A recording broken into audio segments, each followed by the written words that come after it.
नमस्कार मित्रांनो, आजच्या व्हिडिओमध्ये एक अत्यंत महत्त्वाची माहिती आपण पाहण्याचा प्रयत्न करणार आहोत। ती म्हणजे मुख्यमंत्री माझी लाडकी बहीण योजनेच्या संदर्भातील ज्या महिलांची ई-के-वाय-सी करताना पूर्वीचा जो काही माहितीचा अपडेट होता त्याच्यामध्ये क्वेश्चन होते, ती येस नो करण्यामध्ये अनेक महिला चुकलेल्या होत्या। त्याच्याचमुळे आता काय केले ते के-वाय-सीची मुदत तर आता 31 डिसेंबर 2025 होती, ती संपण्यात आलेली आहे। परंतु ज्या चुका झालेल्या आहेत त्या दुरुस्त करण्यासाठी आता महिला व बाल विकासाच्या मंत्री आदिती तटकरे यांनी एक ट्विट केलेलं आहे। त्याच्यामध्ये काय सांगण्यात आलेलं आहे की मुख्यमंत्री माझी लाडकी बहीण योजना लाभार्थ्यांच्या सुविधेसाठी विशेष हेल्पलाईन नंबर सुरू करण्यात आलेला आहे। त्याच्यासाठी काय झालेलं आहे तर ई-के-वाय-सी करीत असताना अनेक काही कारणास्तव चुकीचा पर्याय निवडल्याने स्थगित झालेल्या लाभार्थ्यांच्या काही तक्रारी विभागास प्राप्त झाल्या आहेत।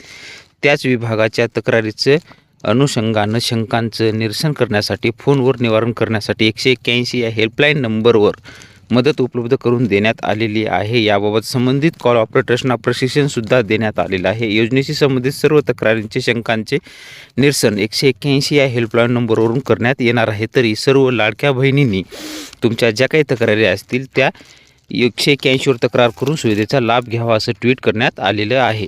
अशा पद्धतीचं हे छोटंसं अपडेट होतं, ते आपण देण्याचा प्रयत्न केलेला आहे। असेच नवीन अपडेट आपल्या चॅनलवरती येत असतात। लाडक्या बहिणी संदर्भातील आणखीही काही अपडेट आलं तर ते नक्कीच आपण देण्याचा प्रयत्न करणार आहोत।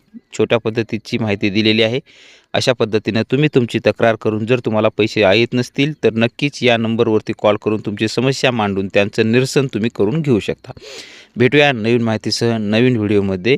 व्हिडिओ आवडत असेल तर व्हिडिओला लाईक करा, मित्रपरिवारांना शेअर करा आणि लाईक करायला विसरू नका। धन्यवाद।